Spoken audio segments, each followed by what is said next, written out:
Thank you, Al.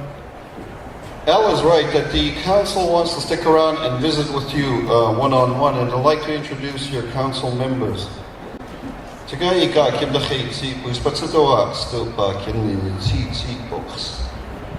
We'll start with Lance Tailfeathers.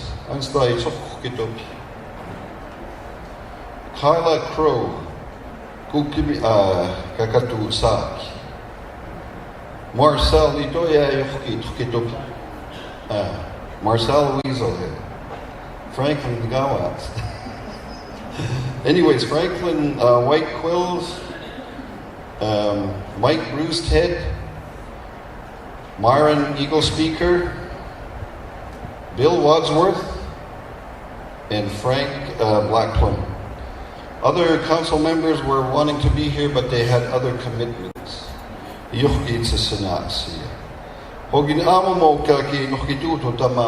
Lands Department. Elliot Fox. He's got a presentation, follow-up, and this handout is given to everybody. As if you want copies, just ask the people at the registration desk, and we'll turn it over to Elliot for this presentation.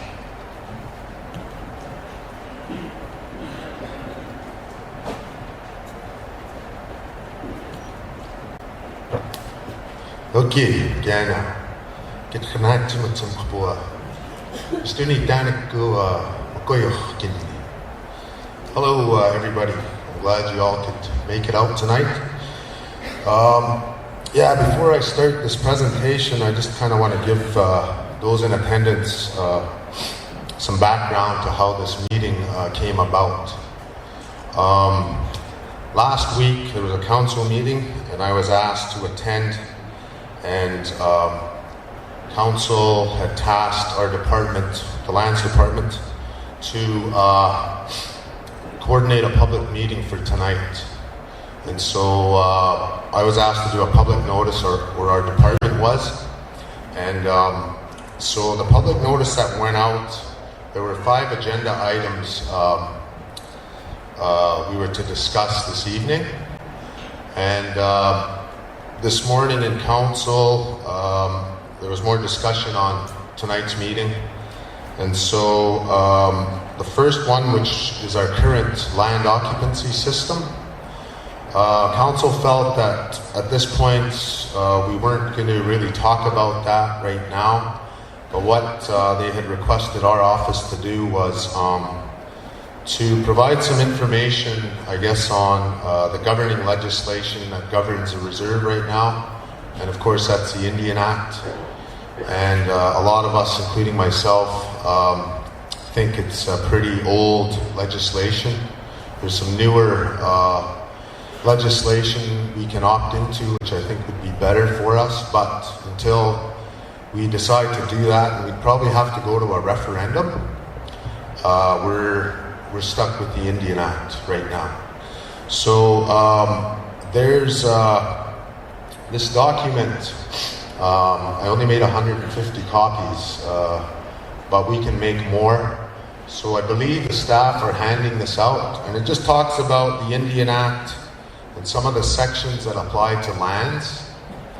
So rather than discuss that tonight, council wants the public to be better informed, I guess, on the legislation that governs us. And then I think they want to plan another meeting to talk about our system, I guess. Staff, I guess if you can hand this out with the number of copies we've got, that would be good. Yeah, so, as Al kind of mentioned, the system that's evolved, I suppose, on the reserve, working with the band for, I guess, over 10 years in this department, it's a challenging job. We've got one of the biggest reserves in Canada. We used to be the largest, but the Peguis First Nation in Manitoba has just settled some land claims. So they've got more land than us now, but it's spread out. So we've still got the biggest, they call it contiguous, all in one piece. We still got the biggest reserve in terms of one piece in Canada. So, and we've also got one of, I guess, the largest populations of any First Nation in Canada. So, you know, it's a challenge working for the administration, but, you know, I guess we can try to do our best. Some of our challenges in the lands department are our funding is very limited. The government, through our lands program, gives us about 12% of our total operational budget. And that's been the biggest complaint since I've started working with the band, is that we're underfunded. So because of that, like some of the people that have land here know that the department takes a 5% administration fee, and that's to supplement our operation, so we can have enough money to run our department. Even though we get the amount of money we do now, it's still not enough for us to do, I guess, the job we'd like. We'd like more field staff, you know, to cover the biggest reserve, I guess, in the country. So we're hoping to generate more funding to try to be able to hire the amount of people we need to properly monitor, especially these non-band member farmers and ranchers, make sure they're doing what they're supposed to be. So, yeah, it's been a challenge, and then, you know, I think council is wanting to have another meeting with the public to discuss our current land system. Al kind of alluded or mentioned it earlier, where he said we got about 11,441 band members, and there's about 1,336 that occupy land. So it's actually about 11.6%, or we can round it off to 12% of the total population occupies land. So it's somewhat of an inequitable system, and the other thing, I guess, is, you know, depending on how big your family is, say you got a family of 5, well, if it's 12% and you got 5 family members, you know, I guess 12 times 5 would be, you know, maybe 60% of the population benefits somehow. And so this council has discussed, you know, it's an inequitable system. What can we do to try to make it so that all the band members can benefit? So these are some of the things that have been come up with the new council, who's been in about a year now. Yeah, so we're trying to do as good a job as we can, but, you know, it's challenging. So this is our agenda. We're going to talk about land rental payments and some of the requirements and expectations of the farmers and ranchers renting blood reserve land. And then we'll just talk about the Canada Agriculture Permit and the Blood Tribe Memorandum of Understanding, just so we can clarify, I guess, the process we take to get these permits that these farmers have. They're not leases, they're permits that the farmers have with the government of Canada.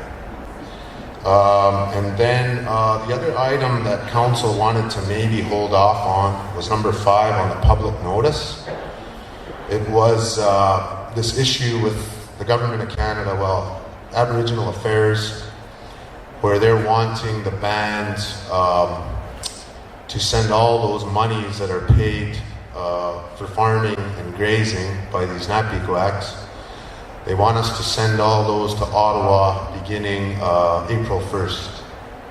So the tribe is negotiating with the government. It's been a system that's been in place for almost 50 years. Since we started, they started leasing the land originally, I think it was around the 60s. But since then, those leases have turned into permits, and the band has always collected those monies to pay the occupants. But they want to change that whole system now. So council, once they have a better idea, I guess, of what Indian Affairs' position is on that, in the future they'll be better able to respond. Right now, we don't know what's going to happen yet. Council doesn't want that to change. but we'll see, what happens, because a lot of the people, obviously, that have land depend on those monies, obviously. And then some of the people have loans at the bank. So if the monies go to Ottawa, what's going to happen to all of those payments, right?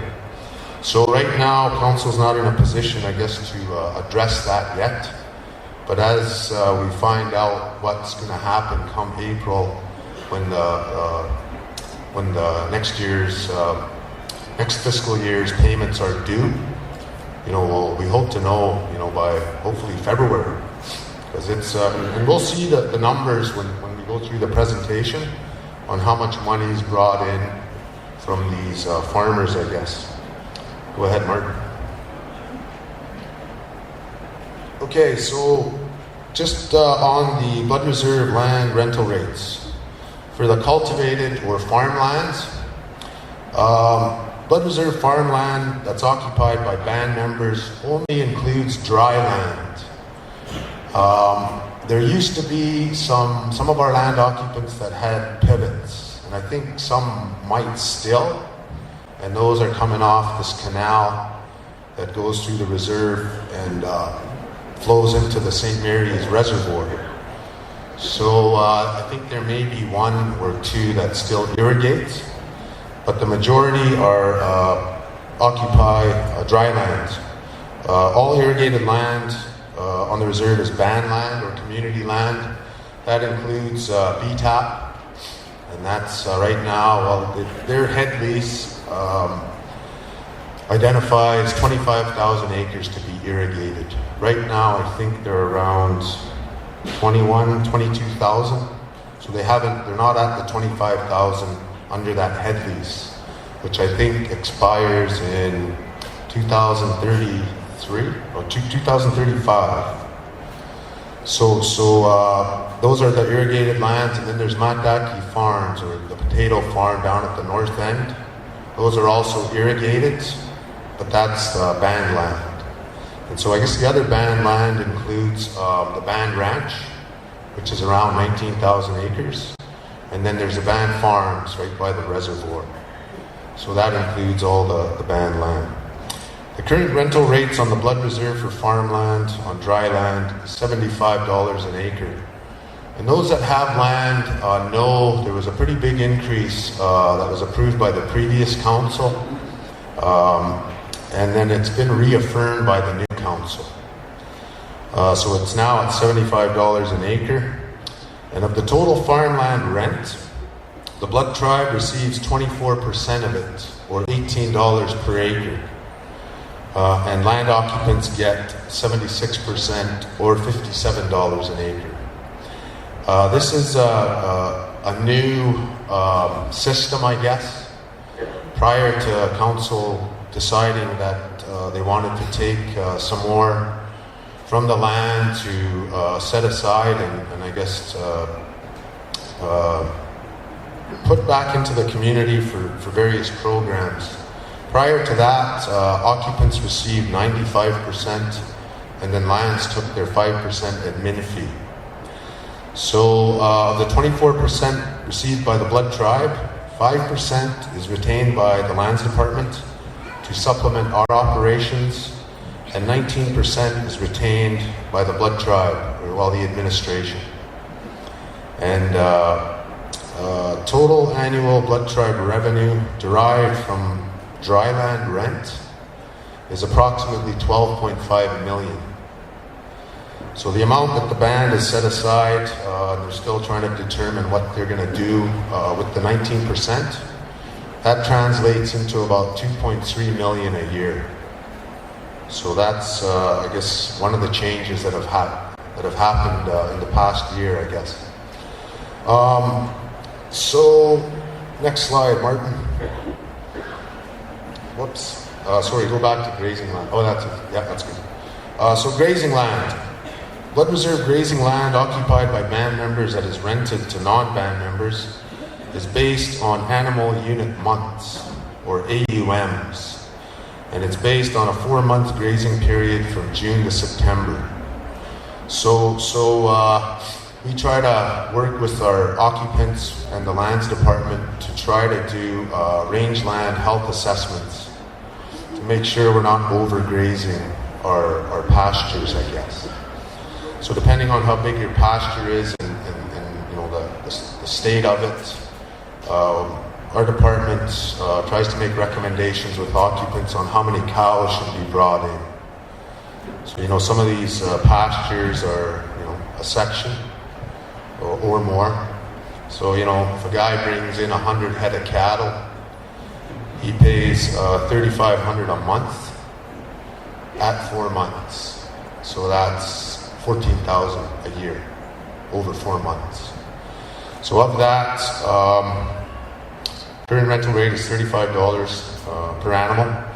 The total grazing land rental rate, the blood tribe receives 5% or $1.75 per animal per month that is provided to the department to supplement our operations. So unlike the cropland, the dry land, the band doesn't take 19% on grazing. It's still, the occupant gets 95% and the lands department gets 5%. Total annual blood tribe revenue derived from grazing land rent is approximately $582,000. So it's not, you know, nearly as much as what's brought in from farming. So I guess those are the numbers. Next slide, Martin. So that's pretty well the situation on, I guess, our rental payments on the reserve land. Those same rates are paid on the band farms, it's dry land. At Mataki, I think they're up to about $175 an acre for irrigated. But for potatoes, I think they're right around $300 an acre. So they're higher on irrigated. And BTAP, I think they're around $175.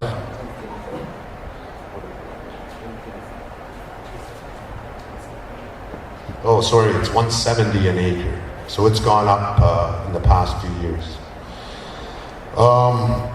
Yeah, so that's pretty well what the rental rates are for agriculture. And that's the majority, I guess, of our land use on the Blood Reserve. Okay, so expectations of farmers and ranchers renting reserve land. Non-Blood Tribe members, including farmers and ranchers renting Blood Reserve land, are legally bound by the permit they have entered into with the Government of Canada. I'll explain that process in the next section. The permit with Canada includes 37 sections and is about 20 to 30 pages in length, including the attachments and depending on how many acres you farm, or the farmer farms. Because we have to attach all these land use areas of all the land he farms, or they farm. But it's pretty well 20 to 30 pages of a permit usually. There's also a 14-page schedule attached that outlines best management practices the farmers and ranchers must comply with during their operations on the Blood Reserve. Next slide, Martin. Yeah, so just as I mentioned, it's pretty tough because we don't have enough field staff in our office to monitor all these guys farming and grazing. And so, like I said, I'm hoping we get more funding to hire more field staff. That way we can keep a better eye on these guys. So that's why we trust the land occupants if there's things that these guys aren't doing or they are doing, to let us know, and we try to respond and make sure these guys are following their permit. So the permit requires the farmers and ranchers to comply with various sections outlined in the permit, including, there's the term, and it's normally 3 years. Last year, because council was looking at downsizing some of these farmers because some of them were getting a lot of acres. Because they were looking at downsizing them, they only did a 1-year permit with the government, and that expires this March 31st, I guess, 2014. So the term is normally 3 years, though. It also talks about the fees and and like we said, it's a $75 an acre fee now. The payment of fees, they can't be late. There's land use, what they're supposed to be doing when they use our land, compliance with laws, environmental standards, contaminants, no residual or adverse effects, mitigation of environmental impacts, chemicals, waste, no burning, rubbish, trees and bushes, weeds, artifacts, fencing, use of reserved roads, tribe access, straw and crop residue, no hunting, fishing or firearms, nuisance, assumption of risk, default, cancellation, expiration or termination, cancellation or revocations, no assignment, taxes, concurrent use, and encumbrances. So it covers a lot of areas. So you know, but you know, like I said, it's tough because we don't have enough staff to monitor our reserve. We need the help of the occupants and our people, but hopefully, you know, if we do get more funding, we'll be able to monitor our reserve better. So that's pretty well what the permit says. Next slide. Okay, so I'm just going to talk about the process with the Blood Tribe in Canada for these non-band member farmers and ranchers operating on the Blood Reserve. So the process in place on the Blood Reserve for non-Blood Tribe members, including farmers and ranchers, occurs in 2 steps. The first step is endorsing a Memorandum of Understanding, or an MOU, between Blood Tribe Council and the Blood Tribe member who occupies the land. The MOU is not legally binding and is an understanding between Council and the land occupant on who will farm or graze their land, the term of the agreement, the fees to be paid, etc. It's not as extensive as the permit with the Government of Canada. So that's the first step. So all of you that have land, you know that you need to sign that MOU, which, and I'll go through the next step. Okay, so once the MOU is signed by the land occupant, our department then creates the permit with the Government of Canada and Farmer Jones. So our agreement, the government does provide us funding on an annual basis. It's not included with our financial transfer agreement or our FTA money, so they call it non-core. So we've got a program with them, and there's a formula. They calculate how much they give us a year. So right now it's right around $250,000, and that's about 12% of our total, what we need to run our department. So that's been a complaint ever since I started working with the band, because they don't give us enough funding. But anyways, so once the MOU is signed by the land occupant, we create the permit, and that's our agreement with the government. That's part of the reason they give us this funding. Anyways, once the permit is complete, the farmer or rancher signs the permit, and it is sent to the Alberta Regional Office of Aboriginal Affairs for the minister's representative to sign the permit on behalf of the government. Once that's done, they register that permit into the Indian Land Registry System. So, and that's the legally binding document that these farmers and ranchers have to comply with on the reserve. So once the permit is signed and registered by Indian Affairs, they keep a signed copy. One is sent to the farmer or rancher, and they send the Blood Tribe a copy. So the permit, once it's all said and done, it's between Canada and the farmer to take place on reserve lands. So that's kind of the process. And that pretty well sums up, I guess, what Council has asked me to present for this evening. So, like I said, there's some information. If you don't have it, or if we run out of copies, let us know and we can get you a copy from our office. And like I said, it sounds like council is planning to have another meeting in the near future to talk about our land occupancy system.